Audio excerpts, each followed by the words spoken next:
All right, everyone, welcome back to the channel, and thank you for joining me today on this beautiful and snowy Sunday here in the national capital area of Canada. So, today I'm just gonna compare three watches with you. I know it's been done and overdone and overly done, and I'm just, an old late guy to the party per se. So I have on the left here my marathon GSAR from 2009, which is a limited edition that was released during the Winter Olympics in Vancouver. And in the middle is my newly acquired gold watch. Gold because when I started collecting watch 7 years ago, when I saw the Pelagos for the first time, I'm like, wow, this is my Submariner. This is my Rolex. I do not think and believe that I would ever own a Rolex because to me it just means something that I'm not. But the Pelagos was more of a rebellious type of watch according to my own taste. So that was more uh, appropriate for me to one day acquire Pelagos if I could, and I did. And on the right was the watch that actually convinced me that I was able to wear the Pelagos because on paper, the Pelagos, you gotta remember, it's a big watch. It's on paper, it's a 42 by 50 by 13 and a half and 3/4 inch thick. So on paper it was a big watch, but what I want to do today is show you how size on papers and specification can be very deceiving once you receive a watch, because a lot of time manufacturers measure watches at different places, so it get kind of confusing. And when at the end of the video, I'll just show the three bracelet because yeah, when I buy a watch, I need to buy a watch with the stainless steel bracelet. Even though I like nylon bands and canvas straps, I do like and appreciate the fact that I can wear it either on the original bracelet or whatever aftermarket band I can put my hands on. So we'll start with the marathon first. And you may notice my setting is a little different. I'm just trying something new. If you like this setup, let me know, and I'll try to do more video in that kind of setting. And I'm also using a different device here. So it is a perfect time to film. Look at the ends on the watches. So I'll try to be quick. Uh, on paper, this is 41 millimeters in diameter. This 47 from one lug tip to the other one here.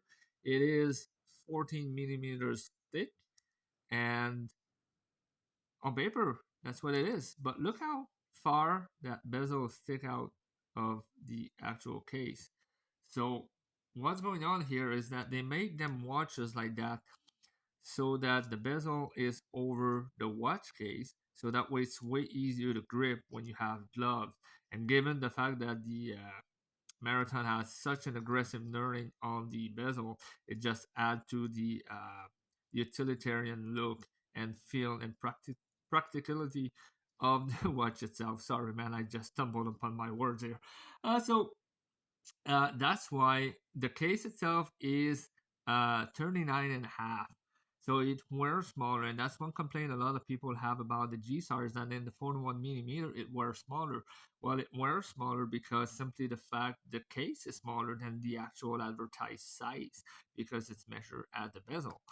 Same thing is uh, can be applied. Same can be applied to the Pelagos, which is a 42 millimeter watch in diameter at the bezel.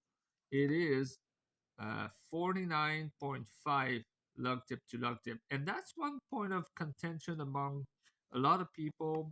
It's advertised as a 50 millimeter lug tip to lug tip. Uh, Maybe the newer model is because I know the newer version is a little bit thicker, so it might be a little longer too as well. I do not have it in hand, so I cannot really compare the both of them. But same again, it's like 13.7 millimeters thick. If I can focus. Oh, it's still focusing on this. Oh, there we go. So Again, the case is about 41 millimeters, so it wears definitely smaller than advertised, which is why I like it, and it fits on my 6.25 inch wrist perfectly, even though it's big. And the helm was definitely an eye opener because, again, this is a watch I would have never bought, given the dimension on paper. So, same thing with the marathon. The bezel sticks out of the case a lot. Well, not quite as pronounced as the GSAR, but it does stick out, and the action is beautiful as well. And the knurling is very similar to the GSAR, and how I dubbed the the Vanuatu is actually the Mara Zin because it combines a lot of elements of a Zin and marathon watch together. So the bezel action is just crazy on all three watches. I also have a Damasco here that I put up for sale a couple of weeks ago, and the bezel action is also crazy, amazingly good on the Damasco as well. So these are three watches where on paper the dimensions are very big or small, depending on your preference. But on the wrist, they're very wearable. So, I mean, what's your take? Would you wear something like that even if you had small wrist like mine? Because I have like a 6.25 inch wrist, right? So I have very slender wrist, and I don't care. I wear what I like. So that's the point of wearing watches. You wear you, and you don't care about what people can say about what you're wearing because you wear what you like. So bracelet wise, I'll just put the watches just a little on the side here, and I'll do a little loop shot after if I'm able to. The lights here are a little weirdly positioned, so so what happened with the marathon bracelet is nowadays, like anything else, it went up in prices. Some people say it's just ridiculous to pay more than $400 for a bracelet, and I said, well, you should have bought the watch with the damn thing to begin with, so you wouldn't have to buy it afterwards. But yeah, people complain about the clasp. Yeah, okay. So clasp is, oh, I guess I lost the spin bar and the end links. So yeah, so the main thing is the clasp. So I can understand why people complain about the clasp because it's pressed and it's an older design and yada yada yada. The thing is that it is made to according to specification Marathon received from their contract. So if the contract does not ask for a mill class and a mill press, whatever, they won't do it. And to me, some people uh, uh, say that it's cheap, that it's soft, fragile. I mean, I have yet to bend this. I mean, you would have to be very strong to just bend it. And when it's on your wrist, it's not going anywhere. It's not bending. It's not, crushing. So I know I'm a fanboy, so I'll defend Marathon until I suffocate. But to me, it's perfect. I mean, the links are very high quality. I wish it could maybe articulate a little bit better. But again, it's very high quality. I don't care what people say. I bought mine 6 years ago. I think I paid like $130 when it was on sale on Amazon. So there you go. I really like this bracelet regardless. Well, Helm bracelet is, for the price point, the king. Lots of micro adjustment and very nicely finished. Correct me if I'm wrong, and if Mike, I think it's Mike at Helm. Um, if you can correct me, I would love to.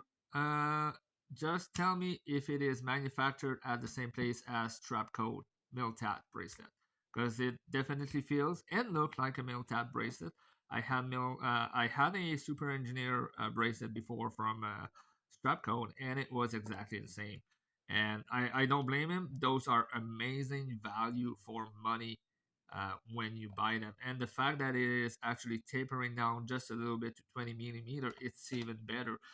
It gets the watch to a heavy weight when you have it on the wrist, but again, the feel, the quality, I mean, it is solid. When you have this on your wrist, you feel like invincible. So this is very high quality bracelet for the price point, right? Because when you buy a Helm Vanuatu in stainless steel, when you pay retail, which is 285, I believe nowadays, I mean, nobody can beat um, that video is getting long, so I'll try to be short on the on the bracelet of the Pelagos, which is a stainless steel at the buckle and titanium at the links and links. So what's great about the Tudor bracelet, I think it's been said and oversaid, and I'm just gonna say it as well. It is the focus, focus, focus. There we go.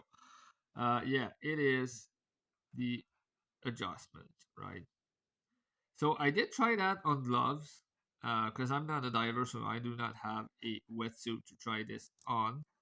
But I did try it on over the sleeve of a glove, and it works perfectly. When it's uh, when it's over the glove, it just follows the movement of your wrist, and it works beautifully.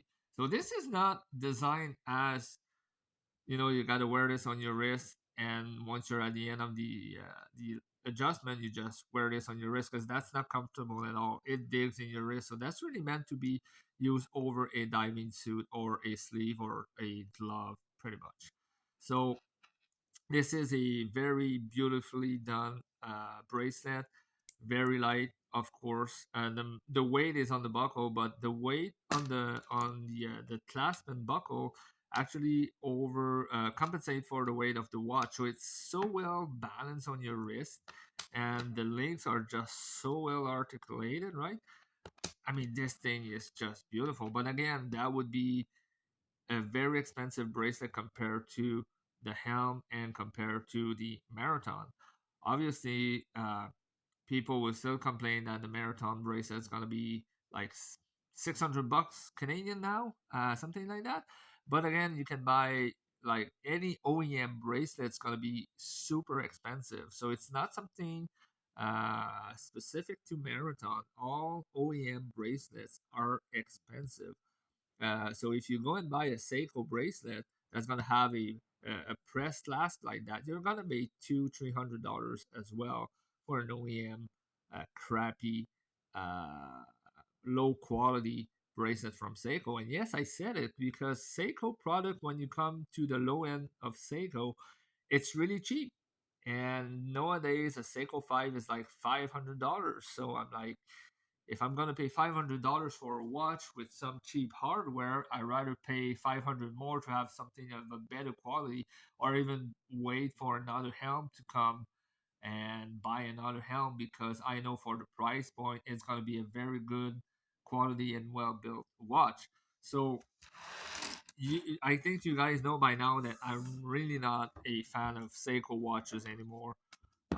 I don't like their marketing and their prices. I just feel like it's overly done. So I'll do a wrist, not a wristwatch, but I'll do a Lume. I'll do a Lume thing, also known as Lume, Lume check. So I hope you enjoyed those videos. I try to make them as short as possible, but sometimes I just talk too much, and sometimes I knock the camera down. I gotta do it again, and then I just forget my ideas. So that's the life of an unorganized watch reviewer, which is why my channel is called the Mediocre Watch Reviewer.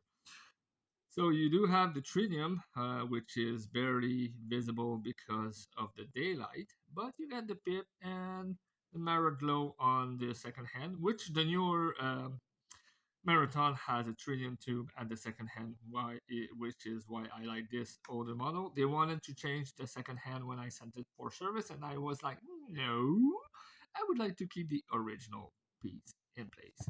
And then the Pelagos is just, as you would expect, crazy. I was lucky enough to have one that has no defect on the loom on the bezel. That was kind of their Achilles heel when they released that model of watches back in 2012.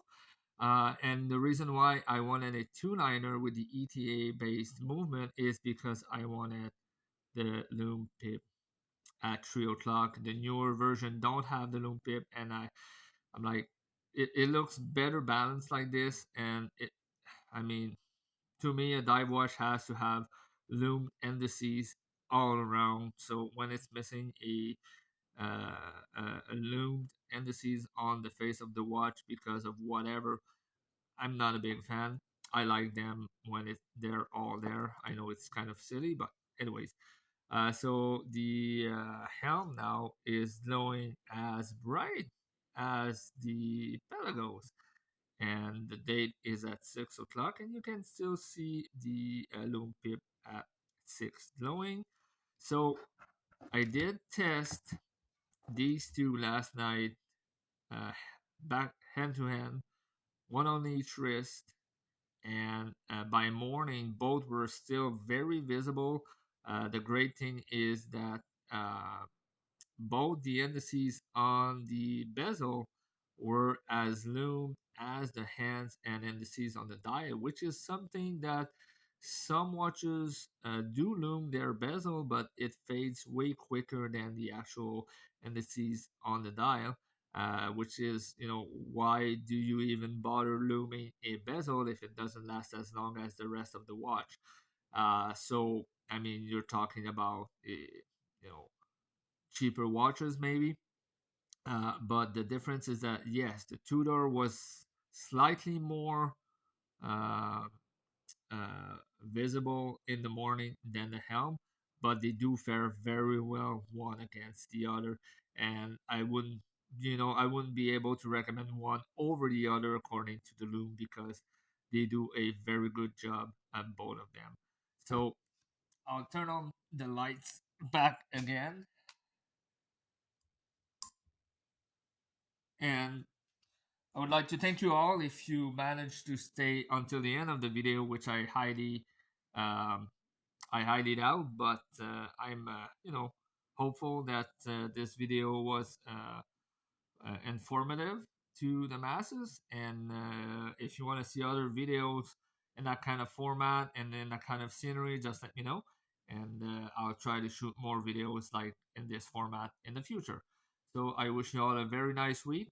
Have a good one and stay safe.